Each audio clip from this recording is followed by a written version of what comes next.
ఓం శ్రీ గురుభ్యో నమ. 2025 ఇంగ్లీష్ ఈ సంవత్సరంలో మనకి ఏ విధంగా ఉండబోతుంది? 2025లో మేషాది ద్వాదశ రాశుల యొక్క ఫలితాలు ఏ విధంగా ఉండబోతుందో మనం తెలుసుకుందాము. సహజంగా మనకి రాహుకేతులు ఒక రాశి నుంచి మరొక రాశికి మారటానికి 18 నెలల పాటు ఉంటుంది. గురువు సంవత్సర కాలం పడుతుంది. శని 2.5 సంవత్సరాల పాటు పడుతుంది. అలానే రవి, బుధ, శుక్ర గ్రహాలు 30 రోజుల పాటు ఒక రాశి నుంచి మరొక రాశికి మారటం, కుజుడు 45 రోజుల పాటు మారటం, చంద్రుడు 2.5 రోజుల పాటు పడుతూ ఉంటుంది.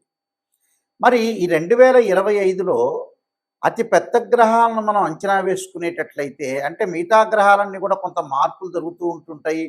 కొన్ని కాంబినేషన్స్, కొన్ని కంజంక్షన్స్ జరుగుతుంటాయి సహజంగా. అవన్నీ కూడా నెల రోజుల పాటు ఒక రాశి నుంచి మరో రాశికి 45 రోజుల పాటు మారుతూ ఉంటాయి. సహజంగా అవన్నీ కూడా మార్పులు జరుగుతుంటాయి. కానీ అతిపెద్ద గ్రహాలైన రాహుకేతులు మనం అనుకున్నట్టుగా 18 నెలల పాటు ఉంటాడు. శని 2.5 సంవత్సరాలు, గురువు సంవత్సర కాలం పాటు ఉంటాడు.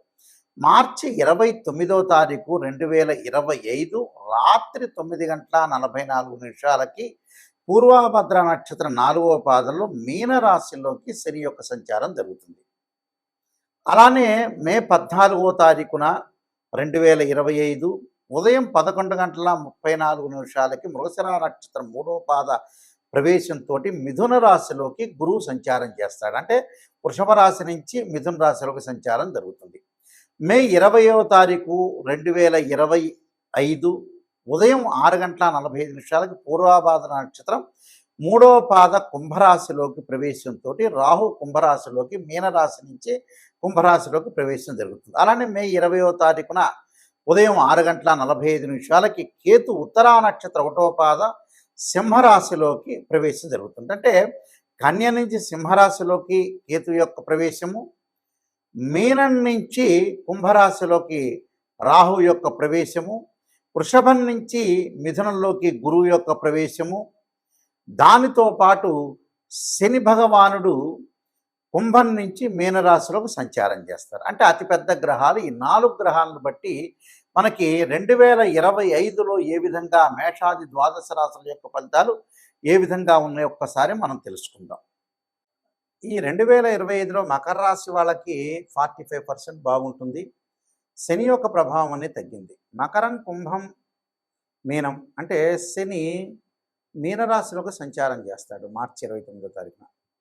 అంటే మకరం, కుంభం, మీనం అంటే తృతీయ స్థానంలో శని యొక్క సంచారం వల్ల అనుకున్న పనులన్నీ కూడా నెరవేరటం, ధనధాన్య వృద్ధి కలిగే అవకాశాలు ఎక్కువ ఉంటాయి. డబ్బు పరంగా, ఆదాయపరంగా బాగా పెరిగే అవకాశాలు ఎక్కువ ఉంటాయి. అలానే గౌరవ సన్మానాలు, గౌరవమైన విషయాల్లో కొద్దిగా శ్రద్ధ పెట్టాలి. తొందరపడి ఎవరితో కూడా మాట్లాడకూడదు. తొందరపడి మాట్లాడటం వల్ల కూడా కొన్ని ఇబ్బందికరమైన వాతావరణాలు వస్తాయి. ప్రతిదాన్ని కూడా కొంత ఆలోచన చేసి ఆచితూచి అడుగు వేసి ముందుకెళ్ళటం అనేది చాలా ఇంపార్టెంట్. అయితే డబ్బులు ఇన్కమ్ అనేది గ్రోత్ అవుతుంది, కానీ డబ్బులు ఏదో రకం ఖర్చు అయ్యే సూచనలు కూడా ఉన్నాయి వీళ్ళకి. అంటే ఆదాయం అనేది కొంతవరకు పెరుగుతూ ఉండగా ఖర్చులు కూడా దానెంబటి పెరుగుతూ ఉంటున్నాయి. ఇక్కడ ఈ రాశి వాళ్ళ కారణం ఏంటంటే గ్రహస్థితి 4 గ్రహాలు కూడా మధ్య రకంగా ఉన్నాయి. అంటే మకరం, కుంభం, మీనం, మేషం, వృషభం, మిథునం 6వ స్థానంలో గురువు యొక్క సంచారం అంటే కొంత డబ్బులు ఖర్చు అవుతాయి అని అర్థం. 8వ స్థానంలో కేతు యొక్క సంచారం వల్ల ఆరోగ్యపరంగా హాస్పిటలైజేషన్కి డబ్బులు ఖర్చు అయ్యే సూచనలు ఎక్కువ ఉంటాయి. ఆరోగ్య విషయంలో కొంత కుదుటపడాలి. ఆరోగ్యపరంగా ఇబ్బందులు లేకుండా చూసుకోవాలి. ఆరోగ్యం మహాభాగ్యం, హెల్త్ ఈజ్ వెల్త్ అన్నారు, హెల్త్ ఈజ్ గ్రేట్ లక్ అన్నారు. ఆరోగ్యాన్ని కొంత జాగ్రత్తగా చూసుకుని ముందుకెళ్ళటం అనేది చాలా ఇంపార్టెంట్. అలానే పిల్లల యొక్క చదువు పట్ల శ్రద్ధ చూపిస్తారు. ఆలోచనలు బాగా ఉంటాయి. అన్నీ కూడా అనుకూలంగా ఉండే అవకాశాలు ఎక్కువగా ఉంటాయి. ప్రతి పనిలో కూడా రాజీ ధోరణి లేకుండా ముందుకు వెళ్ళే అవకాశాలు ఎక్కువగా ఉంటాయి. మిగతా గ్రహాల యొక్క ప్రభావం ఏంటి? అన్ని గ్రహాల యొక్క ప్రభావాన్ని మనం క్యాల్కులేట్ చేస్తేనే వీళ్ళకి 45% బాగుంటుందని చెప్పుకోవచ్చు. ఇవన్నీ కూడా గోచారీత్యా చెప్పబడే ఫలితాలని చెప్పుకోవచ్చు. అంటే మకరం, కుంభం, మీనం 3వ స్థానంలో శని యొక్క సంచారం వల్ల లాభం కలుగుతుంది. కానీ ద్వితీయంలో రాహు వల్ల కుటుంబంలో భార్యాభర్తల మధ్యలో విభేదాలు రాకుండా చిన్న చిన్న విషయాలని కూడా పరిగణలోకి తీసుకోకూడదు. చికాకులు తగ్గించుకోవాలి, ముందుకు వెళ్ళాలి. దానిలో కూడా కొంత ఆలోచన చేసి ముందుకు వెళ్ళాలి. దానికి కూడా మనం విదేశాలకు వెళ్ళే అవకాశాలు వీళ్ళకి మెండుగా ఉంటాయి. నూతన వ్యాపారాలు ప్రారంభం చేయకూడదు. ఎట్టి పరిస్థితుల్లో కూడా ఉన్న వ్యాపారాన్ని చాలా జాగ్రత్తగా సజావుగా ముందుకు వెళ్ళాలి. వివాహం కానీ స్త్రీ పురుషులు ఎవరైతే ఉంటుందో వివాహాలు దగ్గరికి వచ్చినట్టు వచ్చి 2-3 సంబంధాలు తప్పిపోయి 3వ సంబంధం కలిసే అవకాశాలు ఎక్కువగా ఉంటాయి.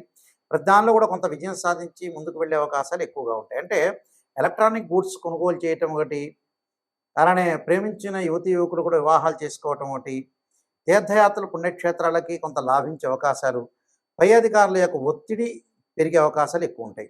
అలానే బట్టలు కొనుగోలు చేయటం ఒకటి, విలువైన ఆభరణాలు, గృహ నిర్మాణం చేపట్టాల్సిన అవసరం అనేది ఒకటి ఉంటుంది వాళ్ళకి. తల్లి తరఫున వైపు ఉండే బంధువులకు ఎక్కువగా ప్రయారిటీ ఇస్తారు వీళ్ళు. దానితో పాటు ఇల్లు నిర్మాణం చేయాలి, కొత్త ఇల్లు నిర్మాణం చేయాలి, పిల్లలకు కూడా కొంత డబ్బులు దాచిపెట్టాలని, కొంత పొదుపు చేయాలనే ఆలోచనలు బాగా మేరగటం ఒకటి. స్త్రీలకు కూడా ఉన్నతమైన అభిప్రాయాలతో పాటు భర్తకి తోడుగా ఉండాలి, పిల్లలకు తోడుగా ఉండాలి, ఒక ఆలోచనా సరళిలో కొన్ని మార్చుకుంటారు. మార్చుకొని కొత్త విషయాల మీద సరైన మార్గాలు, సరైన నిర్ణయాల మీద అన్వేషిస్తూ ముందుకు వెళ్తూ ఉంటారు. ఆ అన్వేషణ అనేది మంచిదే. రెండు రకాలుగా అంటే ద్వంద్వ స్వభావం బాగా ఎక్కువగా కలిగి ఉంటారు. ఒక ఉద్యోగం చేస్తూ వ్యాపారం చేయాలని, వ్యాపారం చేస్తూ ఉద్యోగం చేయాలని, లేదా 2 పార్ట్ టైం జాబులు చేయాలని, 2 వ్యాపారాలు చేయాలనే ఆలోచనతో వీళ్ళు ముందుకెళ్ళటం వల్ల కూడా వీళ్ళు జీవితంలో సక్సెస్ అయ్యే అవకాశాలు ఎక్కువగా ఉంటాయి. నేను చెప్పిన నియమాలన్నీ కూడా మీరు పాటించండి, మీకు మంచి జరిగే అవకాశం ఖచ్చితంగా ఉంటుంది.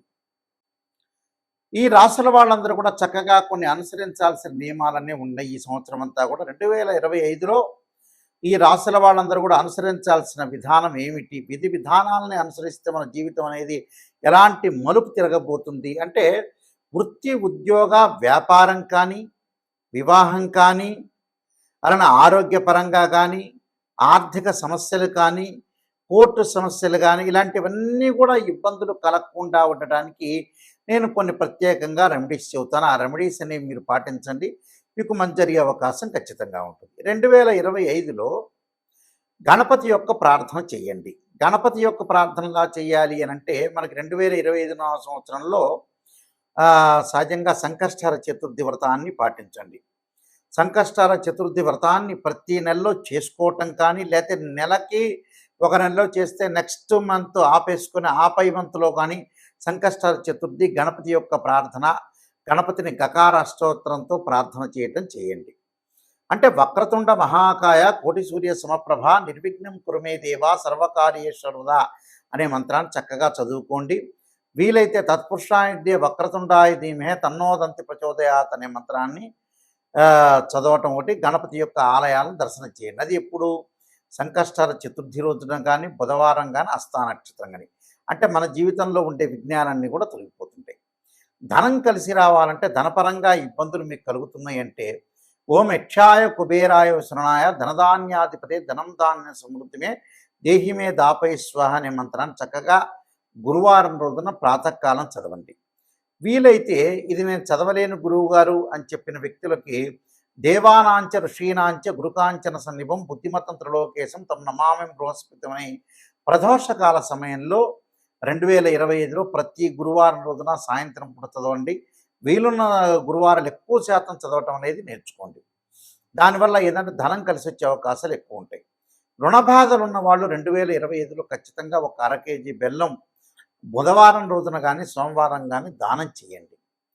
దానితో పాటు ముఖ్యంగా వీలైతే శనివారం రోజున నల్ల నువ్వులు దానం చేయటం, ఆదివారం రోజున మినుములు, అలానే శనివారం రోజున ఉలవలు, గురువారం రోజున శనగలు దానం చేయటం అనేది మర్చిపోవద్దండి. చేసిన తర్వాత ఏదైనా సరే మంగళవారం వస్తుంటుంది మనకి. అంటే మంగళవారం రోజున కానీ, వీలైతే మృగశిర చిత్త ధనిష్ట నక్షత్రం రోజుల్లో కానీ కందులు దానం చేయండి. కందులు దానం చేయటంతో పాటు చక్కగా కందుల్ని ముందు రోజున నానబెట్టి ఆవుకు పెట్టడం అనేది కూడా నేర్చుకోండి. అలానే వాహన ప్రమాదాలు ఇవన్నీ కూడా కలగకుండా ఉండాలంటే ఖచ్చితంగా సుబ్రహ్మణ్య స్వామి యొక్క ఆరాధన చేయండి. తత్పురుషాయుధే మహాసేనాయ ధీమే తన్నో షణ్ముఖ ప్రచోదయాత్ అనే మంత్రాన్ని చక్కగా చదవండి. కోర్టు సమస్యలు కూడా మీకు పరిష్కారం జరిగే అవకాశాలు ఖచ్చితంగా ఉంటాయి. అలానే వివాహం కాని స్త్రీ పురుషులు ఎవరైతే ఉంటారో వాళ్ళందరూ కూడా తప్పకుండా సీతారాముల యొక్క కళ్యాణంలో కానీ, శివపార్వతుల యొక్క కళ్యాణంలో కానీ పాల్గొనండి. అలానే శ్రీ వల్లీదేవి సమేత సుబ్రహ్మణ్య స్వామి యొక్క కళ్యాణంలో పాల్గొంటే కూడా మీకు కళ్యాణం జరిగే అవకాశం ఖచ్చితంగా ఉంటుంది. దీనితో పాటు విద్యార్థులు ఖచ్చితంగా విద్యలో వెనకబడి ఉన్నట్లయితే దక్షిణామూర్తి స్తోత్ర పారాయణం చేయండి. అలానే సరస్వతీ దేవం ఆలయాన్ని సందర్శన చేయటం అనేది మర్చిపోద్దండి. అంటే ఇవన్నీ కూడా ఆరోగ్యపరంగా ఇబ్బందులు కలిగే వ్యక్తులు కూడా శరీరే జర్జరీభూతే వ్యాధిగ్రస్తే కలేబరి ఔషధం జాహ్నవీదూయం వైద్యో నారాయణ హరి అనే మంత్రాన్ని చక్కగా చదువుకోండి. నువ్వుల నూనెతోటి శివుడికి అభిషేకం చేయండి. చేస్తే కూడా ఆయు ప్రమాణం పెరిగే అవకాశం ఖచ్చితంగా ఉంటుంది. అలానే ప్రతి విషయంలో కూడా ముందంజలో ఉండాలంటే ఖచ్చితంగా కొన్ని నియమాలనేవి పాటించండి. ఆ నియమాల్లో ముఖ్యంగా నేను కొన్ని విషయాలు స్పష్టంగా తెలియజేస్తున్నాను. అవన్నీ కూడా మీరు పాటించి ముందుకెళ్తే మీకు మంచి జరిగే అవకాశం ఖచ్చితంగా ఉంటుంది. ఇలాంటివన్నీ కూడా మీకు అన్నీ కూడా దోషాలన్నీ తొలగిపోవాలంటే ఖచ్చితంగా ఏదైతే మీకు బాధలనేవి ఉంటాయో ఆ బాధలన్నీ కూడా తొలగటానికి ప్రత్యేకంగా నేను ఒక పుస్తకాన్ని రాశాను. అది రాజమండ్రి మోహన్ పబ్లికేషన్ వాళ్ళు బృహత్ పరిహార సింధు అని మంత్ర యంత్ర తంత్ర రెమెడీస్ అనే పుస్తకం ఉంది. ఆ రెమెడీస్ అనే పుస్తకంలో చక్కగా మీరు అన్ని మీకు ఏదైతే ఈతి బాధలు అనేవి ఉంటాయో రకరకాల ఆరోగ్యపరంగా కానీ ఉద్యోగపరంగా కానీ వివాహపరంగా కానీ ఇబ్బందులు కలిగిన వ్యక్తులు ఎవరైతే ఉంటారో వాళ్ళందరూ కూడా చక్కగా ఆరోగ్యం పెంపొందించుకోవాలి, ధనం కలిసి రావాలి, పిల్లల యొక్క పెళ్ళిళ్ళు కావాలి, చదువులు ఉండాలి, రకరకాల సమస్యలు మనుషులు బాధపడుతూ ఉన్నారు. ఆ సమస్యలన్నిటికి కూడా మనకి మంచి ఆధారంతో ఉన్న పుస్తకాన్ని నేను తయారు చేశాను. ఏమిటంటే అది రామాయణంలో కానీ భాగవతంలో కానీ భారతంలో ఉండే కొన్ని శ్లోకాలు కానీ అలానే పురాణాల్లో కానీ ఇతిహాసాల్లో కానీ మంచి మంచి శ్లోకాలు మంత్రాలన్నీ కూడా మనకు వేదం చెప్తుంది. ఆ వేదంలో ఉండే శ్లోకాలు మంత్రాలకు సంబంధించినవన్నీ కూడా రెమెడీస్ అనేవి కొన్ని పుస్తకంలో ఉంది కాబట్టి నేను రాసిన పుస్తకంలో పొందుపరిచానది. ఆ పుస్తకం పేరు బృహత్ పరిహార సింధు అంటారు. ఇది రాజమహేంద్రవరం మోహన్ పబ్లికేషన్ వాళ్ళు ప్రింట్ చేశారు. ఈ పుస్తకంలో మీకు ఏదైతే దోషాలనేవి జాతకపరంగా ఉంటాయో ఆ దోషాలన్నీ కూడా తొలగటానికి ఆ పుస్తకం అనేది చాలా ఉపయోగపడుతుంటుంది. ఆ పుస్తకాన్ని మనం స్క్రీన్ మీద చూపిస్తున్నాము. అందరూ కూడా ఆ పుస్తకాన్ని తీసుకుని ఆ పుస్తకంలో గ్రంథంలో ఉంటే ఏదైతే మీకు బాగలేదో ఆ శ్లోకాలు మంత్రాలు చదవటం వల్ల కూడా మీకు చక్కని పరిష్కార మార్గం దొరుకుతుందని మరి నేను ఆశిస్తున్నాను. సర్వే జనా సుఖినో భవంతు.